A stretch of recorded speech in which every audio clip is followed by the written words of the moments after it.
Mamit vision buatsaih Chappui Rimawii sang ni somni pathum chhim tura local zawng te in zaiin kalo lom sewa chibai kalo buk chewani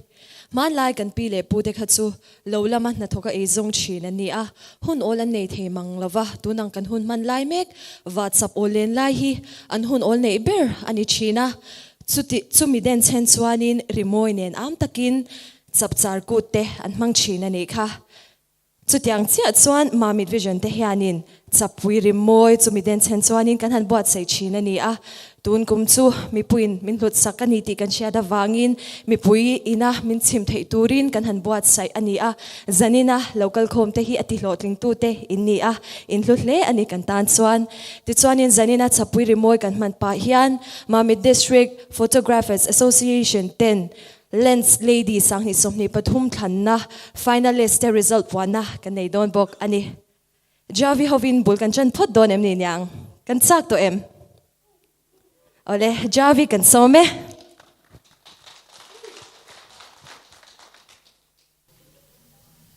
Hello. Zanin hun mang tura ron kalte kan soi velo kanga. Chibai ule ami mal chavin in chibai thelo ma ila nakina hun omangi mo chuka shelava ma se in zaiin zanin hun ron mang tura ron kalte chibai ka buk ve dul chewa kan soi velo kanga mamit ron thlen lo hi ka hlau lu tuka jingdar ruka ka ron kala chuanin kong khalo tlang thakhop meya dariat leti vela kan ron thlenga mi office kal ma in zonet office ka ron thlenga ke ma ni wang liao in an tho ma le nga la choi meu lawin min lo mi khwala min lo dong songa kalom ma ka ti boy le ani ti ka sia ka in thlasung bok ti khamin lo sha sakula tin a kho fan na chance kale nei lova ma se kami pui kami sing ton to te mamita karon ka interact pui to te ka mu to te an polite khopa min duat khopa zaina po chokan e tu yani ti hakan shil do chewani ole akula min hanchani laka dua amakana ti teng in loin muam upange zan hun nuam le hlim om zang khai tak mang turin du sakna ka hlana cheu amakana ti kan sange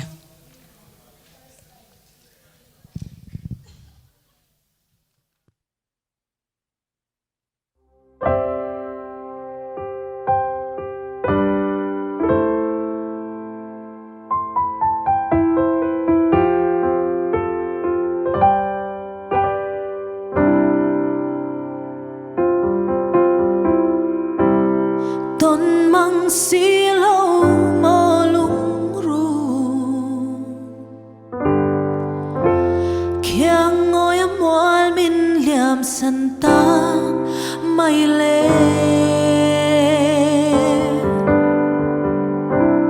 bia thu di kan hlan dun zong te kha ngil theih ka moi si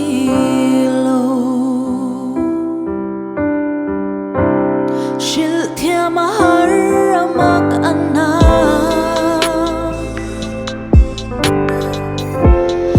an soi dam lai thlan thim thlen meu chu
le zung zung zin kong project min lo ngai thak sak te no mem ba min lo phar sak lok thank you kalo me ato bera la khangin le shayem o khonge I ti khasang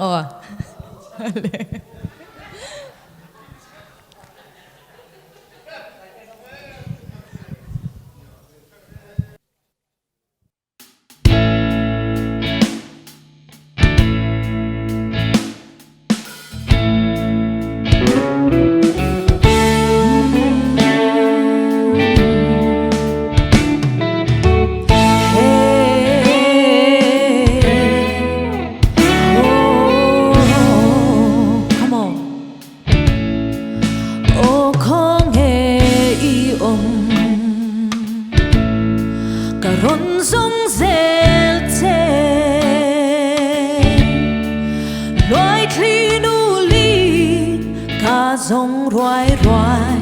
tom ni si lo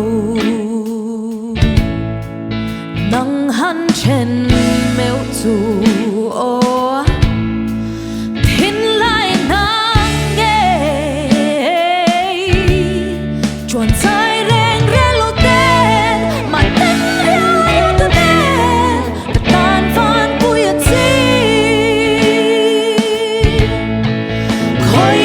chuan chém mồ mình ngài về chém mồ nào núi dài rê li lô kỳ lê mây rô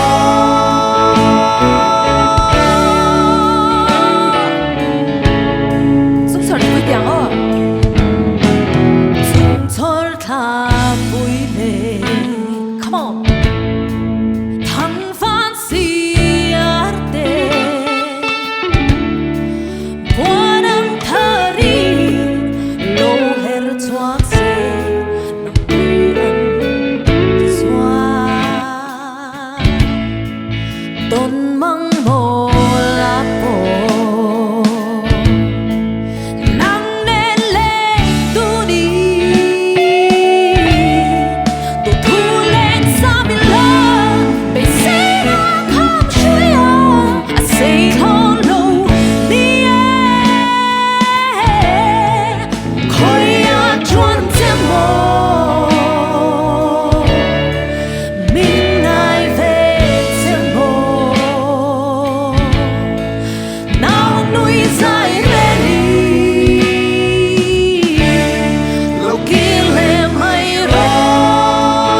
Kalau me kan truth sau zela hi zinkong project ka khachuan in bula ka shil zeunga he la hi lungrun ka dem lo che la kha moi ve ka in agree in karinga chumi zinga chang ke ma personal favorite ka nei ve a chu ka personal favorite number 1 chu lungrun ka dem lo che ti khani a an sang e o ka dem lo che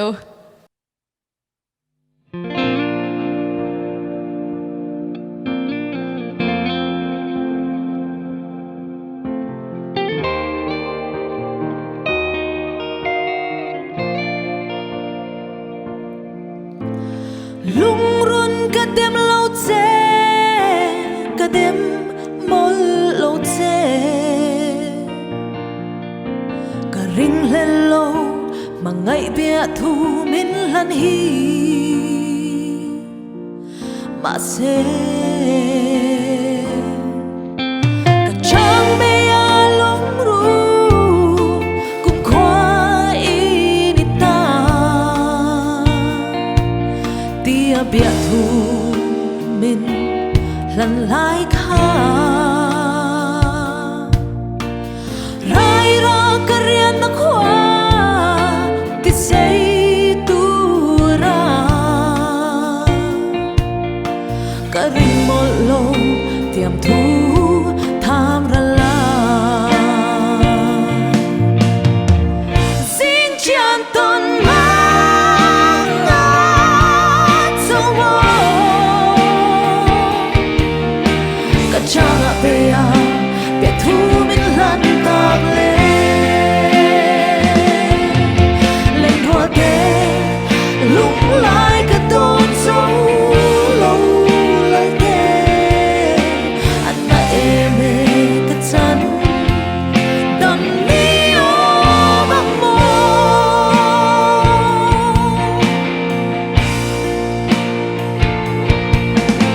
dùng thăng ruột lộ đi nghe dù nó ruột lộ đi thu lộ lên cả tông em đi gió tụ lại chia thiệp và hân hở em về lệ dù ngày ban nan cùng dù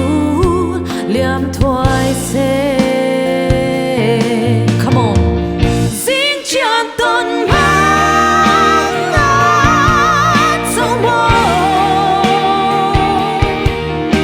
cả cha ngạ bê à bia thu mình lần tạc lên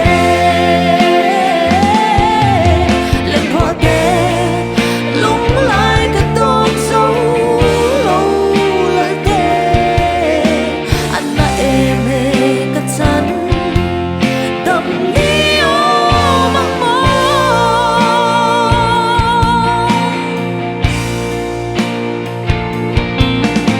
dùng vui chung hian cả đi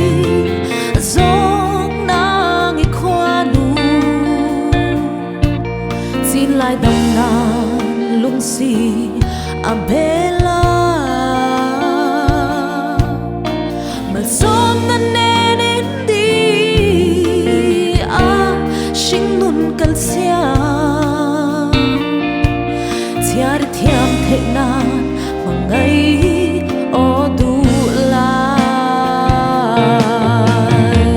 xin chàng tôn mang ngát sâu mơ cả cha ngạ bê à bia thu mình lần tạc lên hoa tê lung lại cả tôn dấu lâu lại tê anh đã êm mê cả chân đầm đi ô bằng mơ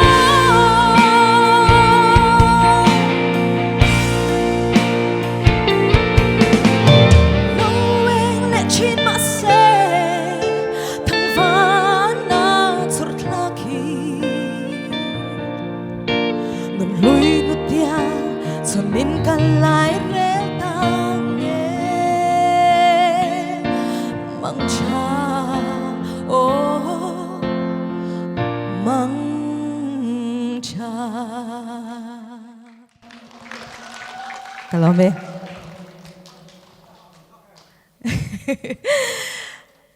kan hadam lawang ti ha lawam ti ro ni e val moi tang o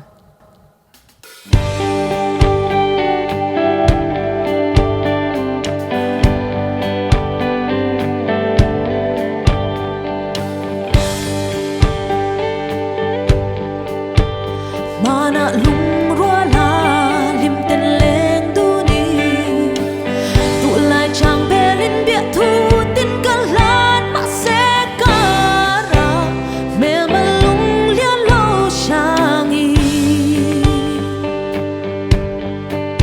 mangai lung du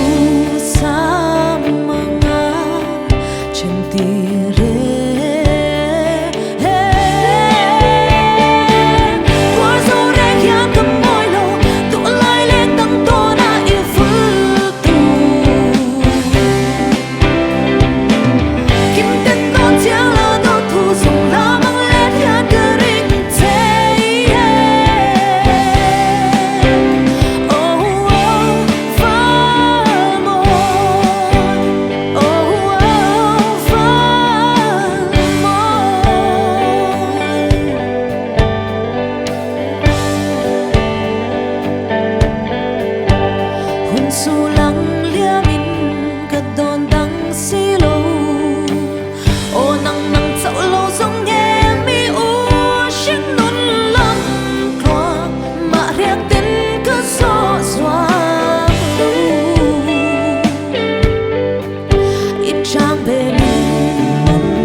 Kalome. Ala nuam don sawania Jaui kanlome. Chappui Rimawi sponsor tu tetsu Thompson Business Charkon Mamit. Ani baka hian District Fisheries Development Department Mamit District, Environment, Forest and Climate Change Department Mamit Division le Rosang lian Enterprise Field veng Mamit te ani chunga hian kanlom le ani. Javin zaya minoi ka anuam kan tiberin ka siya tiroa. Kan som le pod may don mi. Ole, Jaui zay to rin kan som tsunzome. Roal Paul tur de la. Lung du di chen su. Tingnan sange.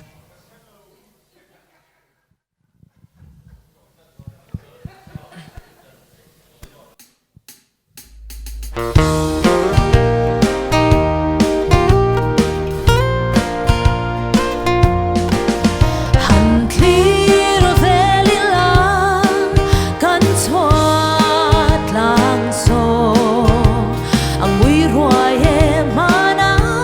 kan chuan na tla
me hot chau zela du ai sam ti kan sang o ngeng pui hla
Thank you.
ram iti kan hian poina satak I khoi ani ti in hriang che kumtin ramzau ta kan ti kan awang hian ramngotam ta kan chana ngai ole tur chuan kumtam tak nga le angai ani ram kan ti kan na sada wangin tui na achireu zela khwa lum tual tuala sikle sa puin hun bi an nei thei to lo hetiang renga ram ngo kan ti chereu zela ni chuan kan thalo kal le zel tur te hi engtin nge andam khu chhuah anga tui thiang him le bo ruak tha entin nge an hu ve ta kang le ti hi ingai twa ve nga yem le keini chukan diam mai anga kan tha te khovel tur kan hut chia hi chenat la kan yangem I tha local le zel tur te tan ram nuam siam turin thingle mau nung chahum halkonga I har thar chawang u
Pathian hian mishing tele nung cha chitin reng luidung nung cha te thleng hian in mamoton in changkai pui ton tura aduan te kan ni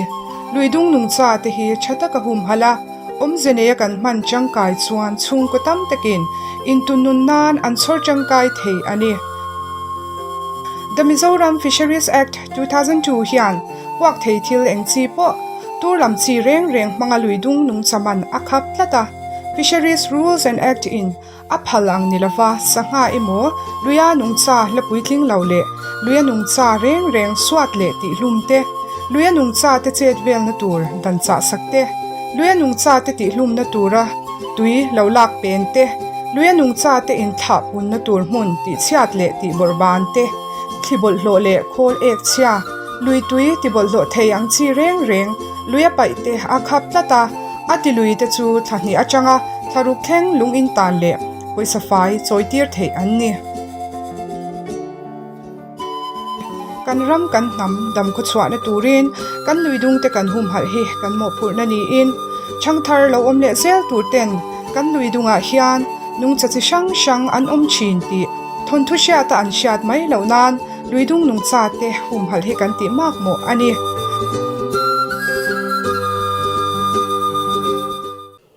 tunge ruati ingai zawng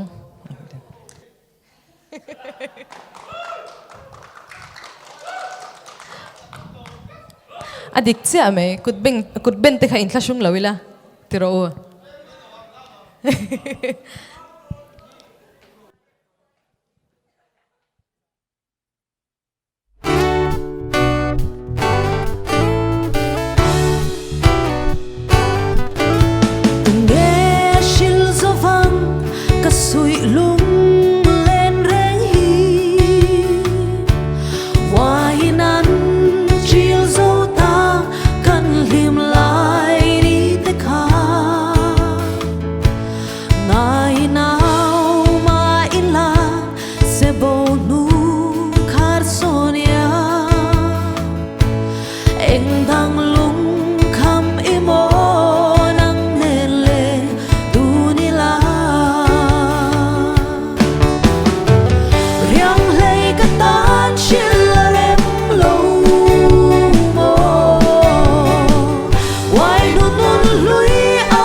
Thank you. Kalome.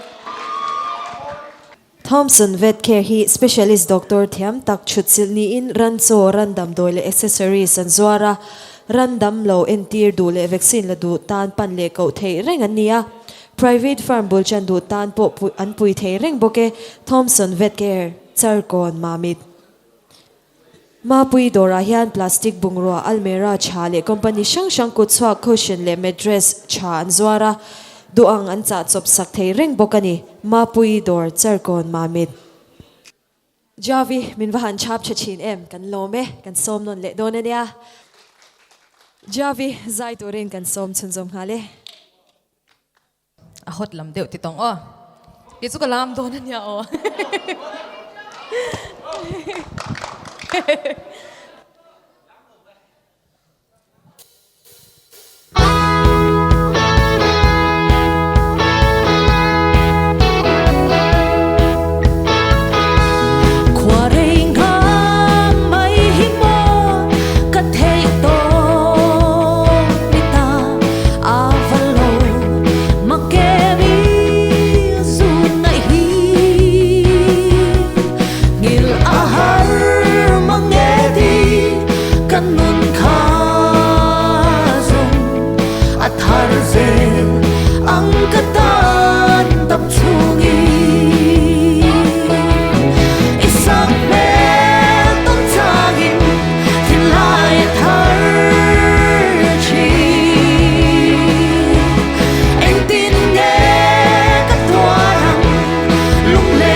Mamit vision na pek tur ani avang hian in kan lam mi kan thlasung dewin ka sha tero a camera lang lo lama ka chan alam the vek tura ka nga ya ole pu bie ma hla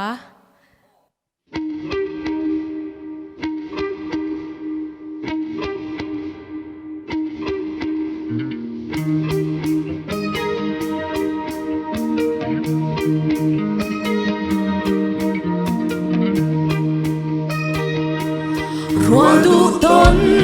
ni alo heri Tlang tin mual tin leng nu Sui lung rua la lên lên na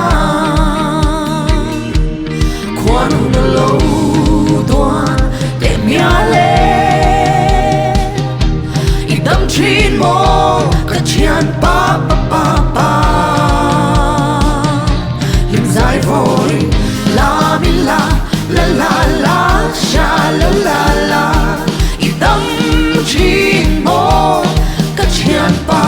pa pa pa pa pa pa pa pa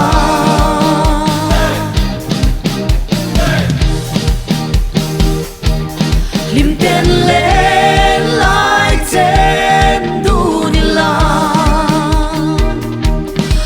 Dang lên dang bom zeli Kan dam chung ni tôi theih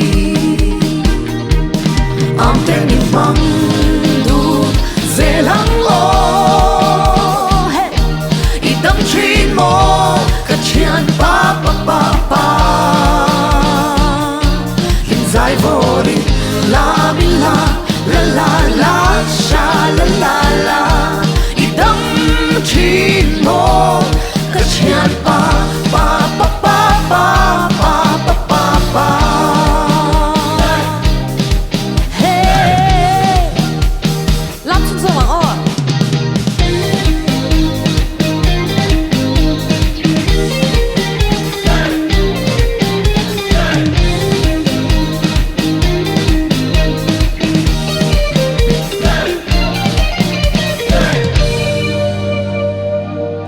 Khoan na lâu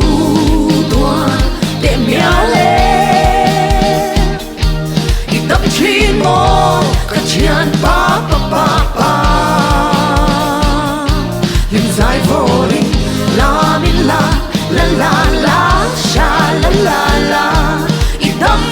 chin mo Ka chian pa pa pa pa pa pa pa pa pa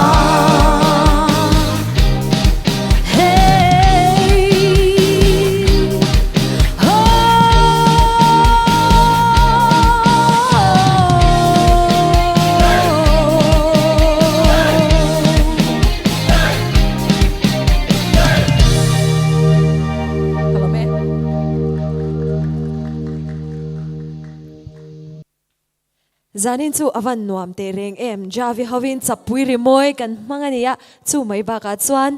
lens lady tenen hun kan han hmang thei tur hi kan van nei tiro Jaui Hawin hun in hmang chun zom le ngal teang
First Lady 2023 rong sum zong ni na le sen ro lo chat na ita fe kem ni dia ge ma chat na hong sak u ma po lam moi na ai lu ka ta ni chung le chat na ya min fan zong ai ka lai le la ka tin lai lo song oi pu nge kum tuang ta lo ka di lo te na chat na le moi na te tuang ta na para an pulang an tuai te do lo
Ton mang silaw malungru Kaya ngồi mual min liam santa mai le